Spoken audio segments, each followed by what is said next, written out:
The Roots and Routes podcast. This is bigger than just sports, where community and socioeconomics is the route to our success. I always wished our hometown heroes had the technology during their time to document their journeys, so we'll do it for the rest of them. And we are live on location at the legendary 14th Street Community Center. And we've got a special guest lined up for you today.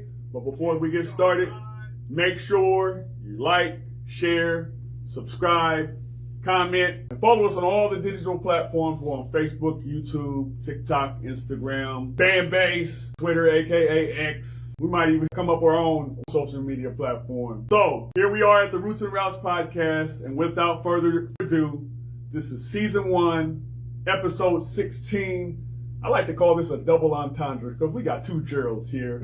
So we got Focal Point, Legacy Move. That's the entitled episode of this particular special presentation, Sunday edition. So to the table, we got my friend, Gerald Cadogan. Put them together. This is going to be a very, very interesting conversation with my friend, amongst friends. So thank you, Gerald, for coming to the Roots and Routes podcast. Happy to be here. I'm excited. This is a great platform that you guys do, telling the stories and highlighting what's going on in the community. I'm very grateful to be a part of it, and even more so that this is the first interview I've given since our big announcement. So this is you hear it first, exclusive right here on this platform tonight. I love it.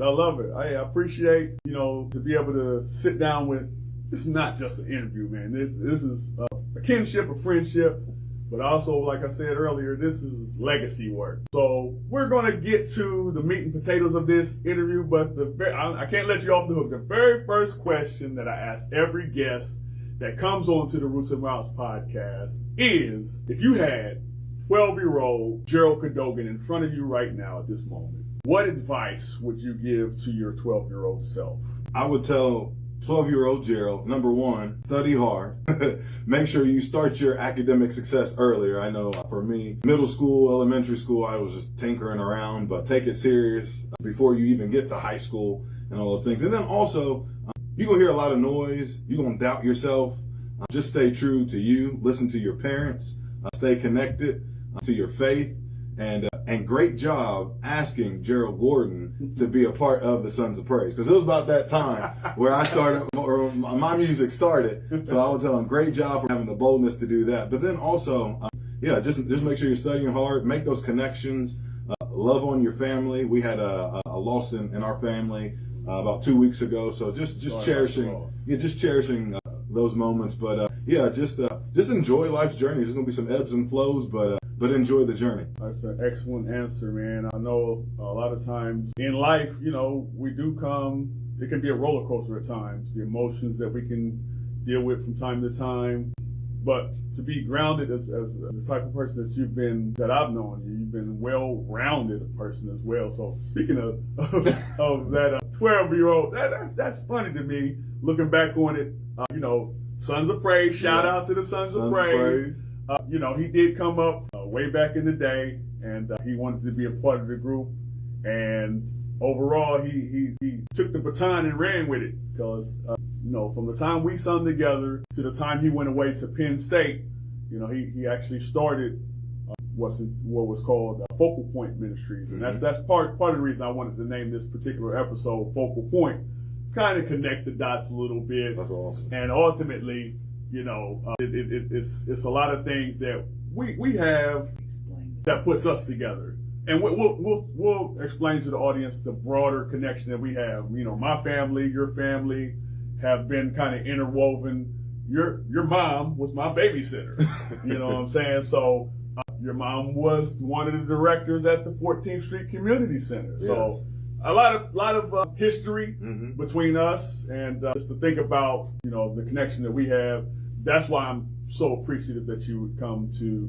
So what I want to do, I forgot one thing. I wanted to kind of properly introduce you in a way that kind of gives you your flowers somewhat. I think you can get way more flowers than just the accolade itself. But so we're looking at DHS alum, NFL veteran, Penn State alum. We're looking at an educator, singer/songwriter. Singer/songwriter. This man's got a pen. He's nice with it. So and so many more things we could say about you.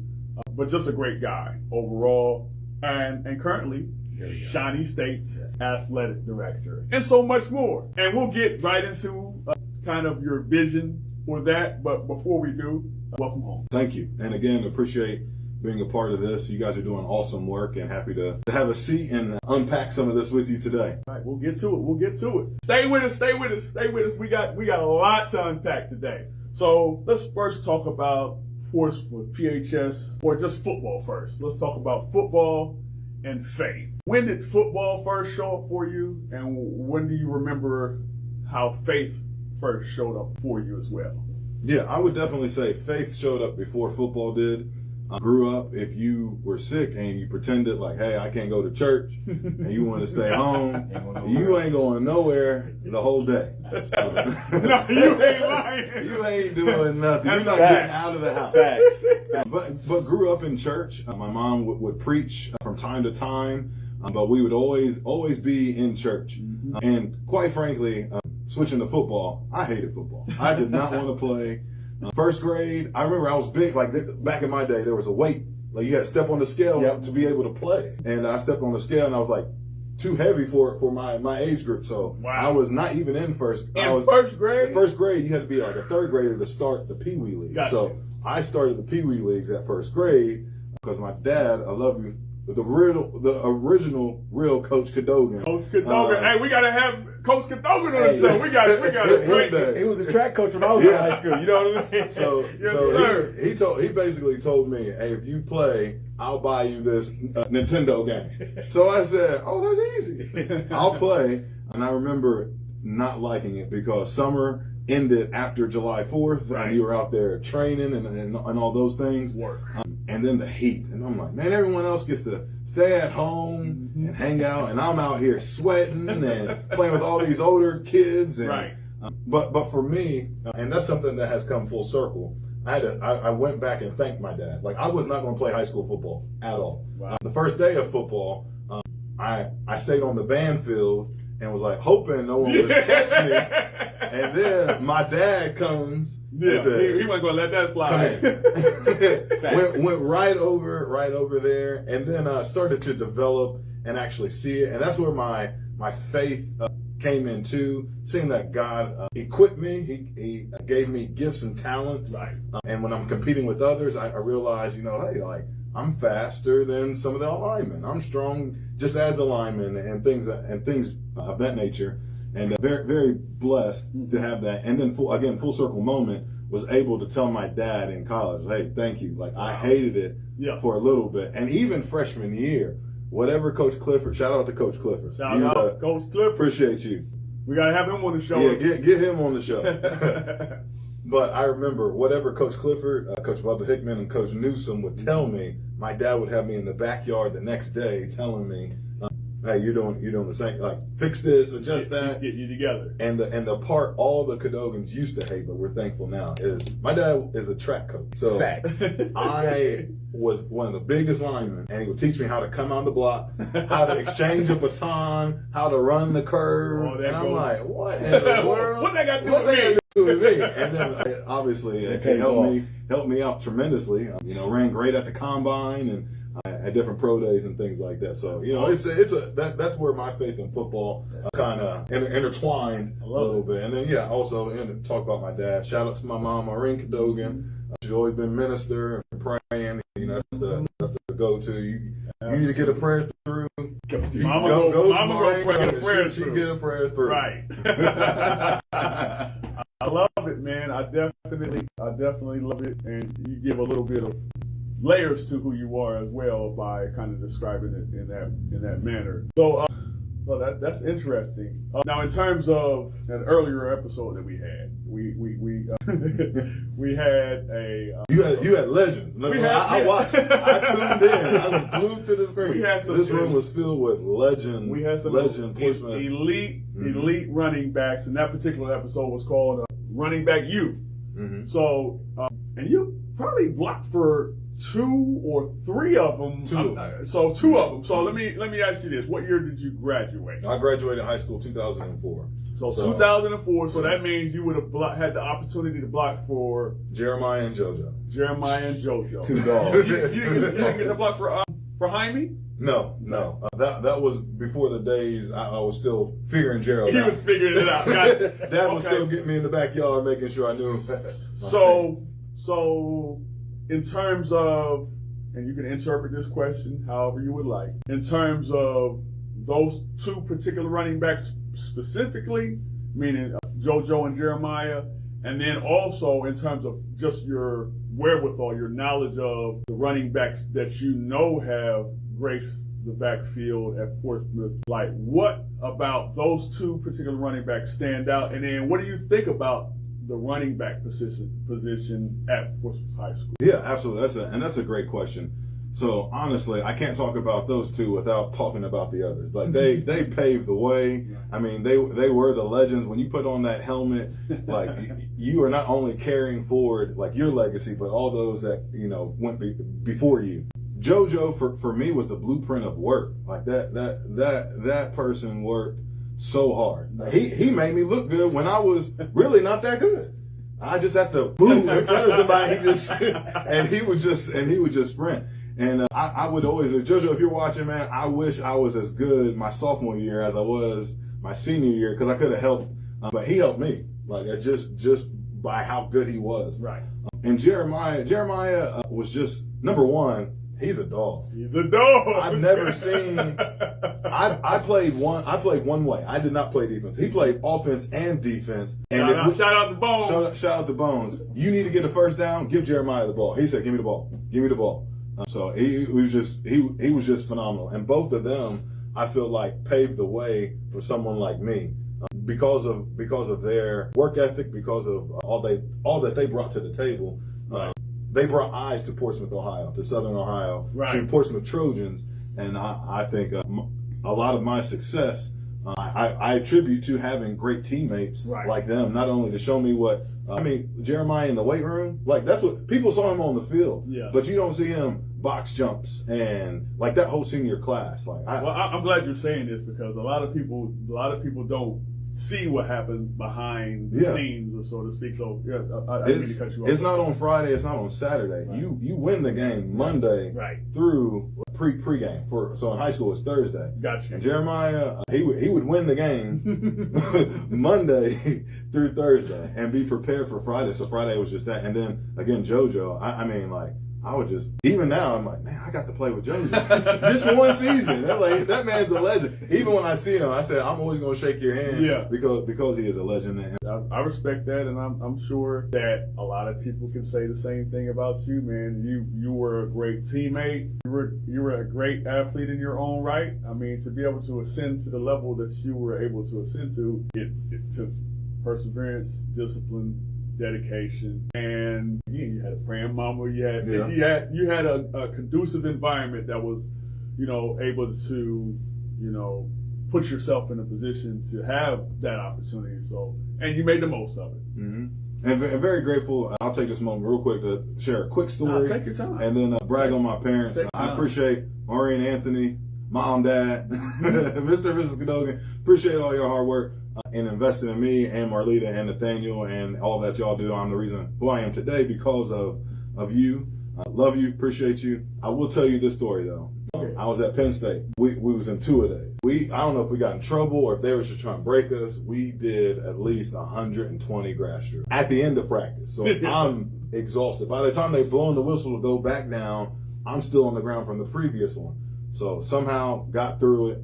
I remember going home back to my dorm and call my dad, and I said, I can't do this. Come get me. First thing he says is, here's your mom. So puts the phone to my mom. She said, we're praying for you, baby, and hangs up the phone. And from there, it's like you knew they loved you and supported you, and you knew you're like, Gerald, like, okay, what do I do? Figured this thing out and was able to navigate it, and God put people in my life at college, some of my teammates, some of my good friends to this day that helped me to get through that portion, and then the rest is history. That's great stuff. So it truly does take a village, between family, your friends, your peers. You know, when you get off to college, your teammates, coaches, staff, all the above. It takes a lot, you know, that a lot of people may not realize.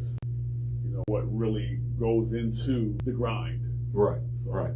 I thank you for kind of just giving us a peek behind the curtain a little bit. Just a little bit. Just a little bit. So, you know, I don't really shy away from comparison sometimes, but if you don't want to go that route, you don't have to. But my question is this, like JoJo, Jeremiah, in terms of running backs, and then what you seen when you actually got to, you know, obviously if they'd have been different size, I'm sure that would have put them at but maybe not Penn State, but did they have the type of dedication in terms of work ethic and in terms of capabilities to play at that next level? I would, and I say this wholeheartedly and respectfully, that yes, 100%, the running backs that were in the running backs room, 100%, JoJo Parker, Jeremiah Bones, Bolden, had what it took, right, and had the skills and were, I would say, very close to equal. Now, getting to that level, they're going to break you and put more muscle, right, and equip you. But pure raw talent and ability and how they can do the they have it. They have it, had it. I think Jeremiah still has it. Right. I see him working out all the time. Facts. Working out just to work out. But to answer your question, they definitely had all the skills in their toolbox to do whatever they put their mind to, and they still do. Got you.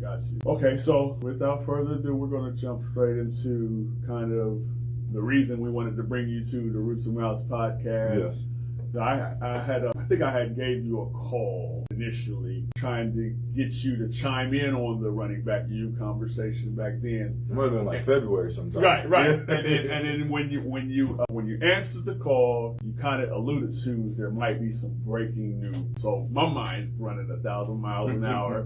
I didn't want to, impose on, the NDA, so to speak. But no, I knew you had what I felt like you've been a visionary, and I can only imagine what you thought when you first took over as athletic director, or just in general what you wanted to do at Shawnee State. So I'm going to yield the floor to you in terms of both your role currently as the athletic director, and then also for you to be able to break the news or kind of expound upon the news that's kind of circling the social media airwaves at this point. Yeah, so I'm blessed and honored to have a position at the university as athletic director. It's something I didn't necessarily, you asked 12-year-old Gerald, hey, will you be an athletic director one day? I'm like, right. What's an athletic director? Got you.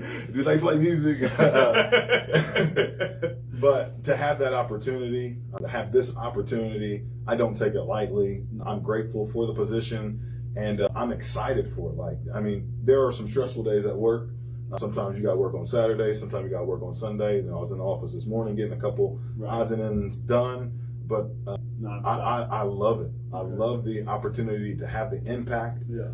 And I coached for 12 plus years, whether it be an assistant or a head coach in some capacity. And there are parts of me that miss coaching, but this ability and platform I have as an athletic director and being able to have impact is different. And I see it, and I'm thankful for the opportunity. And even more so to be part of Shawnee State University. Right. There are a lot of great things, more announcements that are coming out, not just from athletics, but across campus, and ways to grow.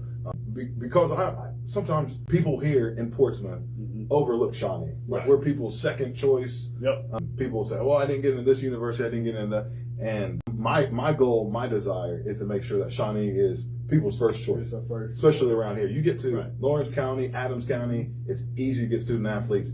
Here at Shawnee, you say, hey, are you interested in this sport that we offer? It's and familiarity. It's kind of like, they kind of take us for granted until they get on campus. But the leadership at Shawnee State University is phenomenal, and part of the reason why I'm in this role now. And to be able to bring big ideas, you come to the president's office and you share some ideas, and on his notepad it's the same thing. And shout out to Eric Brown, President Brown. President Brown, appreciate all your leadership.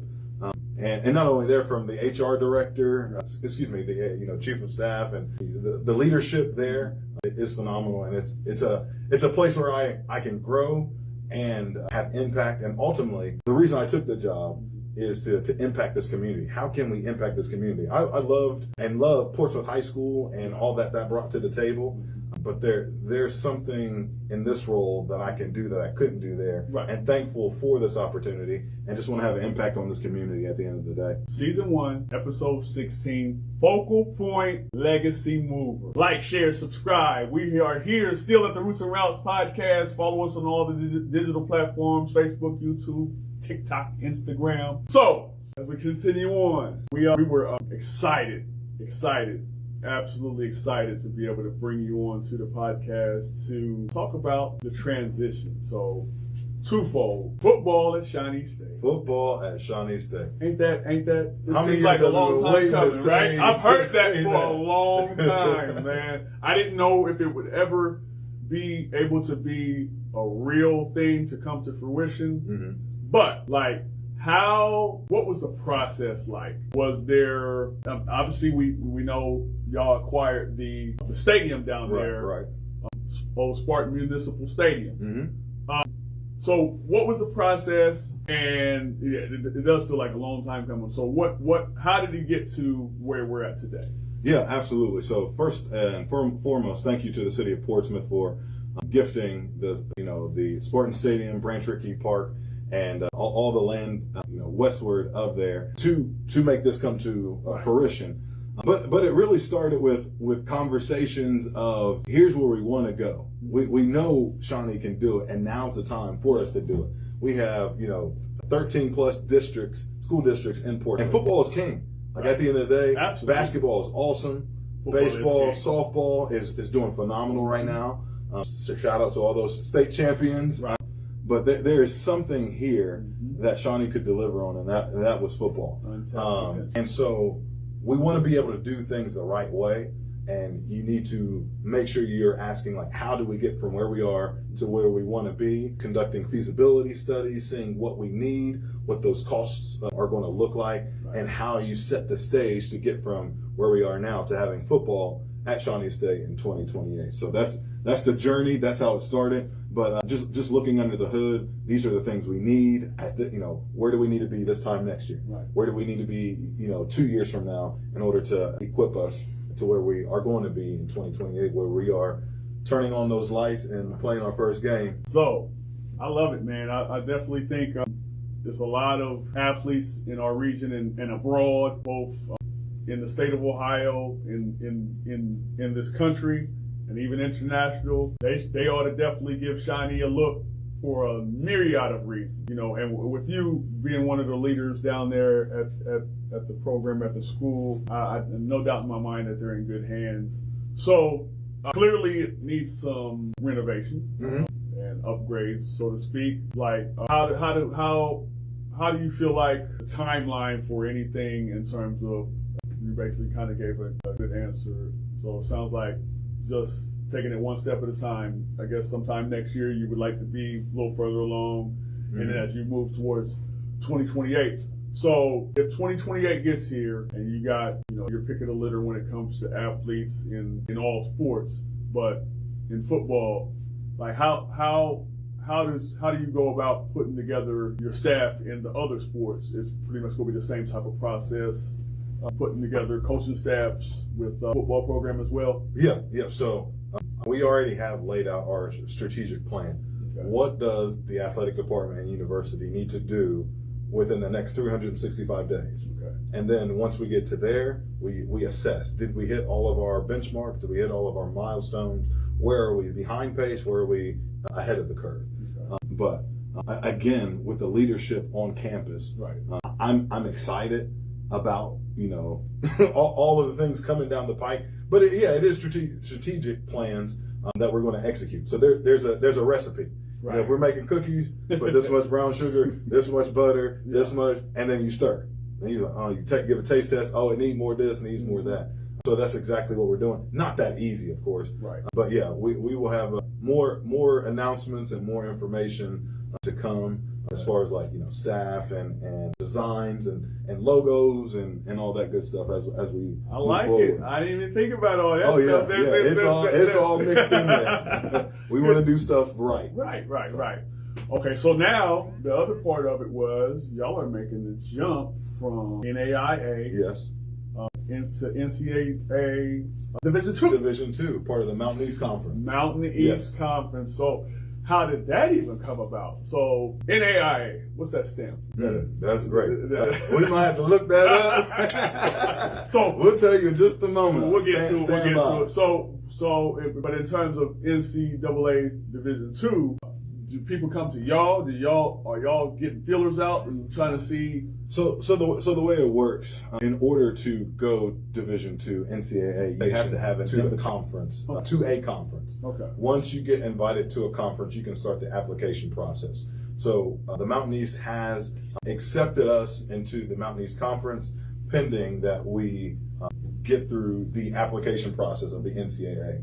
So it started again with a feasibility study and a strategic plan put together from that. It gives you an assessment. Here's where you are. It gives you a diagnostic. Here's where you are. Here's where you want to be, and here's how you get to this. So we have a consultant that is able to tell us, hey, you're on pace. Hey, you got to sharpen up in this area. And it started. We announced it yesterday. Yeah. What's today? Yeah. Sunday. So we announced 2 days ago. Been blowing up. But it's been a year in the making sure we are positioning and did an assessment even last summer. Hey, where are we? Where do we need to be? And I'm excited. And the ultimate goal is not for Shawnee State to be D2 just to say, hey, we're D2 or hey, we're leaving this. It's for growth. Right. What's going to impact this community? A lot of times, again, people overlook what we have going on down there. Yeah. Sometimes we lose athletes that are looking to chase the Division II NCAA, and now why not us? Why not provide that here on our campus for growth? And if you look under the hood, the health and allied science on campus is growing. The dental hygiene program is growing. Science and math, there are different programs down there are growing. And athletics is just trying to do our part in enabling the university to grow so we can impact this community and give our kids here, young adults, they don't like to be called kids, young adults here an opportunity to stay here in this area, in this region, and so we can grow. Because I hate hearing, I can't wait to get out of here. Nothing good ever happens in here, blah, blah, blah. No, that's a false narrative. Let's change that narrative. Right. And now that I'm in this position, I have an opportunity to impact that, and that's what you're seeing come to fruition.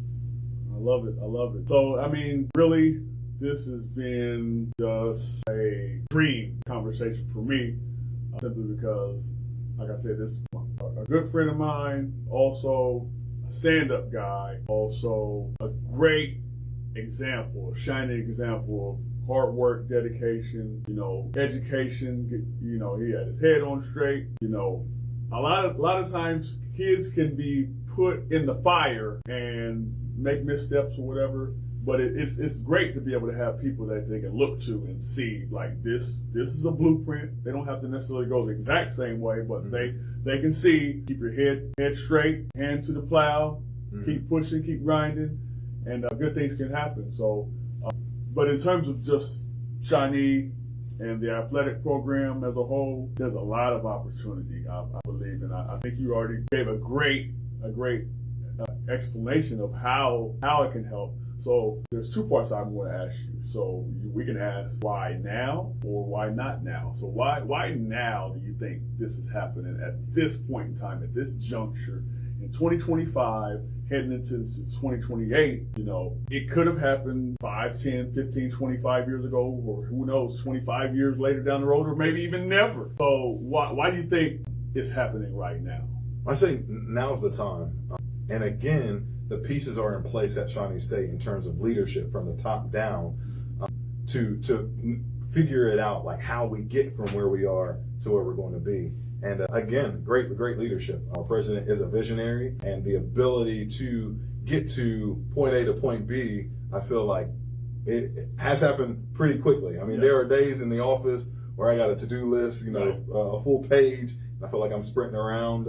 But you look around, and the president has positioned Shawnee State for the growth at this time. Within the athletic department, we are expanding. We have the leadership there. We have a new associate athletic director, Tiffany Buckmaster, our sports information director, Kevin Colley, our assistant athletic director of game day operations and facilities at Pluta, are all working, hard. And so, yeah, I mean, the answer to your question is your other question, like, why not now? Why not us? It's nerve-wracking at times to think, ooh, like, what if? And but when you see what's on the other side, right, you're going to go, man, why didn't we do this 10 years ago? And I can't speak to why they didn't do it then, but I can speak to you why we're doing it. So you carried a lot of roles when you were at PHS High School. So you was track coach, yes, swim coach, yes, teach,er yes, football coach, yes, assistant. Yeah, there's a million hats that you sort of carry. So the gravity of losing someone of your caliber at Portsmouth, but at the same time be able to have you still in our community, still making an impact, Martin Luther King Scholarship Committee. So many ways, man. And I think the way that I perceive this thing is the ability to be able to network with people like yourself, kind of be able to talk with, y'all are really accessible. But I commend you on so many fronts, man. I think you are a trailblazer. You was one of the first people to receive I think Drew Carter had the Heroes Awards a few years ago, and very much well deserving. So I really can't even say enough how, what I'm watching and observing, things that are coming into play right at this moment. And I feel like I'm in the same boat, man. Why not now? Why not get out here and push and kind of push the envelope? Let's see what we can do, because there's opportunities that are ahead of us, but at the same time, we may have had certain impediments that may have been in the way before, but at the same time, I think collectively as a collective, we can do so much and be able to put Shawnee on the map, put our community on the map, put the city of Portsmouth on the map, to be able to showcase the gifted athletes that we have, the gifted minds. We got a lot of brilliant minds that are right here, and I think right now, why not now?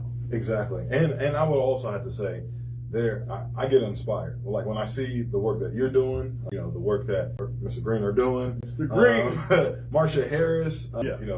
Maureen Cadogan, a lot of, and when you start mentioning names, you're always going to leave someone else out. Miss Maxine Malone, everyone. It's inspiring to me. I'm like, well, Gerald, if they can do it with all they have on their plate, what are you doing? Are you sitting back? Are you using your gifts? Are you using your talents? You burying them in the sand? And so iron sharpens iron. So I see all the stuff that you do for North End Reunion with this podcast. Drew Carter, I don't know how I forgot to say that man's name. Everything that he's doing in terms of Watch Me Grow, and he's a mover and shaker. Edwin Martell, and just seeing that, it really is like, okay, Gerald, come on now. Figure out this football thing, figure out this D2 thing. You might be tired, but I spent, and maybe I'm oversharing, but 2 days before Christmas and even Christmas Eve, just really diving into making sure we got our paperwork and manuals and stuff established, and honestly, it's like you see people working and grinding, and you're like, Gerald, well, come on now, do your part. So this is part of me doing my part. Well, that's funny you say that, man, because yesterday I was talking to my friend Brady Walmack, and he just called me out the blue, and he said, man, make sure you get some rest. And I'm sitting there thinking to myself, I'm looking at different ones from in our community, and I'm looking at them. I'm like, I'm not doing enough. They looking at me like I'm doing. You're doing a lot. I'm doing a lot, and I'm sitting there thinking I'm not doing enough. But it's. I think it's a great thing to have, to be able to have people that we can kind of. The expectation is we're going to get it done. Yeah. I mean, whatever is in our way in terms of challenges. We've got some legacy movers in the building. So, and I always think if we don't get it done, who's going to do it? Who's going to do it? And then we're going to lose those those high school. I always look at the high school juniors and seniors. Yeah. It's some brilliant minds, right? Especially as a teacher, you would see them, and and you're like, man, if you can do something to impact this community that makes them want to stay here. Right. And they're going to be, I'm not trying to get everyone to stay. Right. Sometimes people need to leave and see what else is out there, but let it be an option for them to want to stay and have the resources and things that they need to do what they want here. I agree. Well, wholeheartedly. So once again, Roots and Routes podcast, like, share, subscribe. We're on all the digital platforms, Facebook, TikTok, Instagram, YouTube. Like I said, we're going to make up a social media platform. We're going to have movers and shakers. Movers and shakers. Why not, man? But there's a couple things before we get out of here that I would still like to kind of tap into. So, do you have anything before we? I won't say the stadium. Okay. Go ahead. Say it. No, just what are the plans for Spartan Municipal Stadium as far as the schedule, like renovations? Mm-hmm. What part does the football program play in that, and what is your outlook for the renovations? Yeah. So again, the goal and our deadline is 2028, fall of 2028. So we're going to, what you'll see upgrades in the locker rooms. You'll see updated press box area. So it's conducive. So when we come into the Mountain East Conference, so you don't go to University of Charleston, University of Frostburg, University of Fairmont, and then you come to Shawnee and it's like, yeah. ooh. So we want to make sure that we're on par with those. We're going to look at turfing That's my the next stadium. question. Good. Primarily so others can use it. We want that whole space down there, obviously, to be utilized for varsity athletics, but also be a place for summer camps, for youth programming. And in order to do that, instead of saying, "Hey, can you go down and cut the grass?" It's ready, so it's turnkey. So you can do have clinics, and I see Jalen might be able to go down there and do his clinics down there, and all those type things. So yeah, we want it to be a place for the community to utilize. Of course, working in the framework, if we have a varsity football game, no one's probably going to do a clinic day before, but day after or something like that. You know what I mean? So how many teams are in the, what's it called, Mountain East? Yeah, we make 12. So y'all we'll make the 12th? 12th institution. So, got you. So, and it's primarily concentrated in West Virginia. You have Point Park that's in Pennsylvania, Pittsburgh, Pennsylvania. We're in Ohio. And then you have Frostburg that's in Maryland, and the concentration of the other schools are in West Virginia. Got you. So traveling, when it comes to like basketball, track, those type of sports, y'all primarily take charter buses, flying? Well, how y'all know? And again, shout out to Tiffany Buckmaster, our associate AD. She, last year at this time, doing budget, I'm old school. I learned from Nelly Shope and some of so I got a calculator here and I'm doing it by hand. Yeah. But she's a wizard. It's all in Excel, and you change one number and it's boom, boom, boom. So we did a feasibility study, and then we had conversations with the president as far as what that looks like. So anything over a certain amount, a certain distance, a certain hour of traveling, there's budget to charter a bus. Okay. Anything that is closer than that, we would typically take vans and things of that nature. Gotcha. But again, we did this not just out of the blue, stab in the dark, but I talked to other ADs. Hey, how do you travel? What is your rhyme and reason for that? I'm talking to multiple ADs and putting our plan together. And if we need to make adjustments, we can do that. But primarily for those teams, it would be charter buses. And for the men and women, they probably travel on one bus because they're going to the same place for the doubleheader.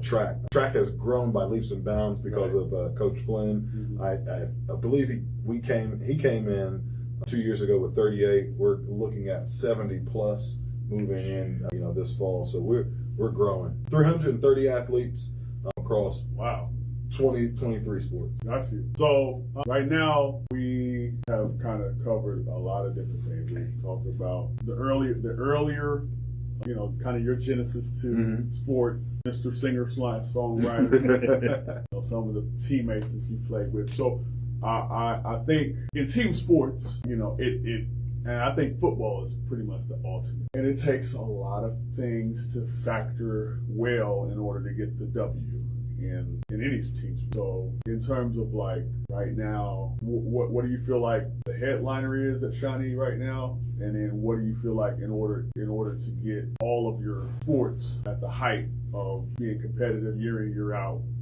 what do you feel like that would look like? Yeah. So the headliner is growth. We are growing, and it's up to me in my position to make sure that my staff has the infrastructure for success. And so that is assistant coaches in position, ensuring that the scholarship budget mirrors what we need to get those D2 athletes here to campus, that the travel budget looks similar. So all of those things, and half of them are in place in terms of, hey, here's what we got to do year one. There were some scholarship increases for certain sports, so to make them competitive. Okay. And then next year we'll reevaluate that. Was that enough? Travel budget. Was that enough for that charter bus to your furthest trip? Reevaluating some things, and what areas can we grow in? But ultimately, if I support our coaches, then things are going to be running smooth. I always try to make myself accessible to the student athlete, so they never feel like, oh, well, who's that guy walking around campus? They know who I am. If they have an issue, they can come to me with certain things, but I always tell them, like a proud grandparent, go see your head coach.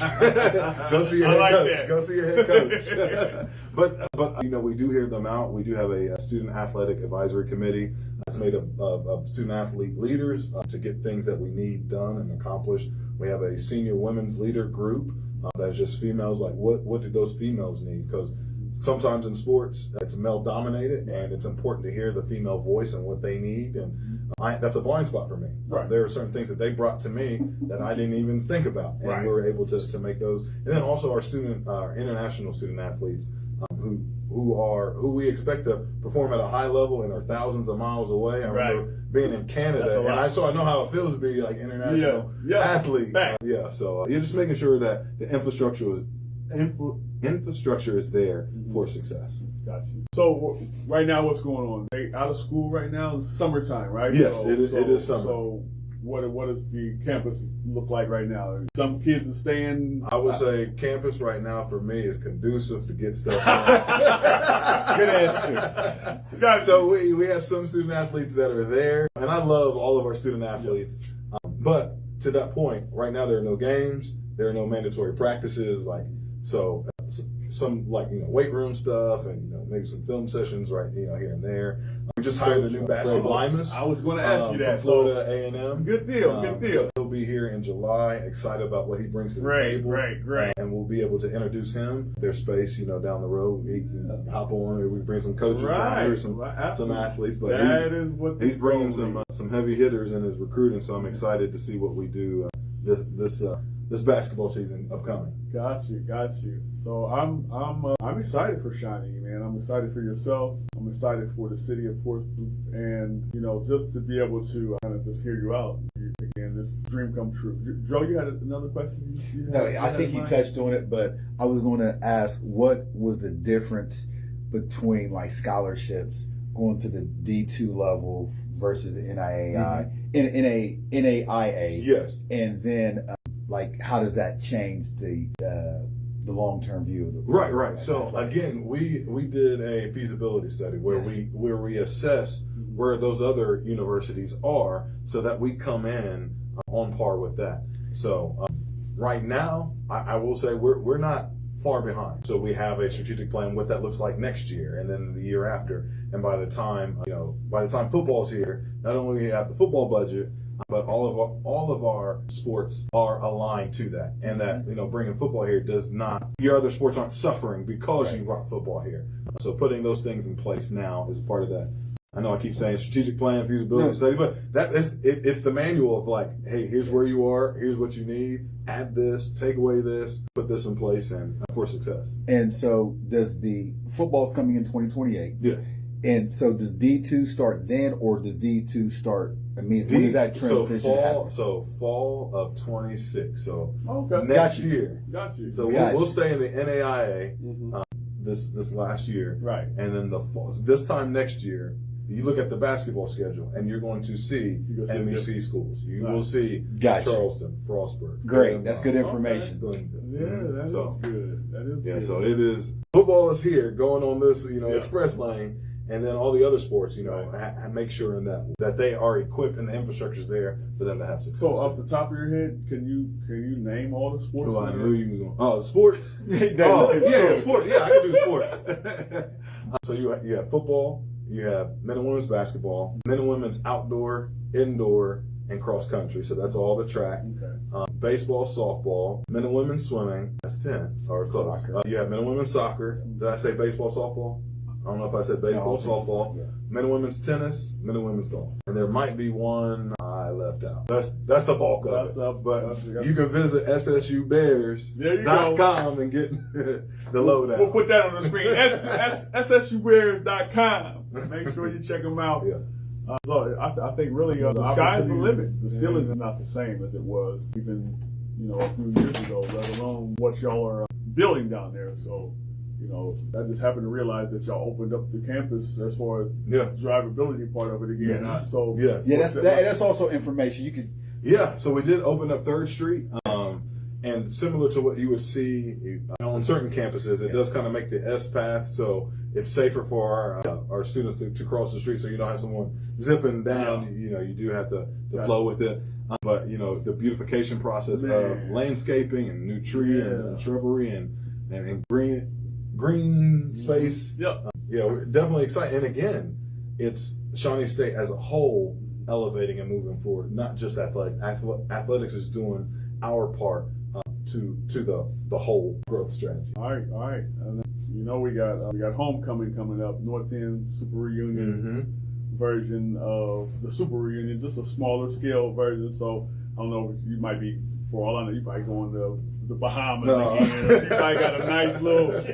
I'm sure it wouldn't hurt. It wouldn't hurt to be able to get away. But if you happen to be around, man, it would be our pleasure to be able to just chop it up with you for a moment, whatever, a moment or two, kind of just talk about things, and we can even still brainstorm one. We might try to get that Sons of Praise reunion going. Ain't no reason not to do the Sons of Praise reunion. You heard it from him. Sons of Praise reunion. Me, Mike, Gerald, Marlon, and Joe. So hey, shout out to all the fellas. We got some work still to do. On so many levels, so many fronts. I'm gonna let you get the last word before we do. Like, share, subscribe, all digital platforms. We're here at the Roots and Routes. This is season 1, episode 16. I'm calling this Focal Point / Legacy Movement. Oh, wow. You thought I had a brain fart or something. No, I was just letting you get it. But I want you to have the last words. And whatever you want to say, we'll let that be the word for the day. Suggest if there's one person. Yeah. So that's as well. So if there's anybody that you could think of, past, present, future, whatever, that would be a great person to be able to bring to the Roots and Routes podcast. Obviously, we had mentioned your dad. I would love to get him. Maybe that's what I work on, getting the original Coach Cadogan. The original Coach Cadogan. I think if I got him and Nate, right, Cadogan, they'll come. But to the community, thank you. We're excited for where we are going, and we're going to need your support. We're going to need you to. I'm not just talking financial, but I'm also talking like support in terms of check out what we're doing. If you're able to get to a game, if something interests you, get on campus, see what we're doing. Let's move forward together. And also, again, thank you. But also, if Shawnee State Athletics Department can help in any way, please reach out to myself, anyone on my staff. How can we get plugged in to what we're doing? We don't want this to be a one-way street or just linear. We want it to be a two-way street, and for us all to move forward together. So I would say simplistically, thank you to the community. Thank you to my staff, the Shawnee State Athletic coaches and staff, and very much excited for where we're going. So go Bears. Real quickly, before we get out of here, we're going to read some of these comments, man. I didn't even realize it until just now. Jalen Kennedy calls you a legend.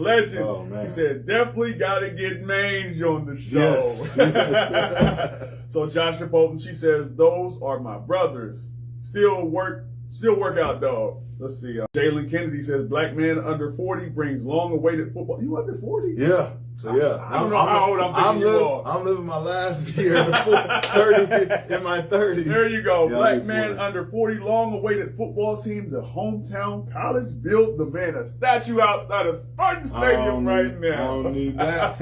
Just give us some turf in it, and we'll be on our way. So just see, Mr. Bolton, George Bolton says, if Jeremiah and JoJo and Akia had supped together for the state 4x1 and won it, which they could have, they would have got in Division I.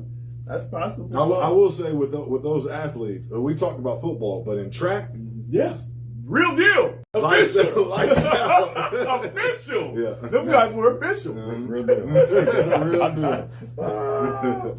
So yeah, Jalen, he kind of answered the question that we had earlier about NAIA. He said National Association of Intercollegiate Athletics. Yeah, I did know that, but I was just it just slipped my mind. That happened with the best of us. Let's see. Jalen also says, "Hey, I ain't gonna lie. The press box already is on par with most in the MEC." He's laughing out loud. So I think he was coaching.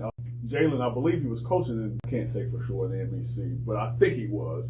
I know he was coaching somewhere. I'm not sure what. Maybe not. What conference. Right. Anyway, hey man, this has been our pleasure. It's been an honor. It's been a treat. Couldn't ask for a better person to be able to come sit next to me. So Great. Shout out to you. Salute to you. God bless and good night. Roots and Routes Podcast. Follow us on all the digital platforms, and we are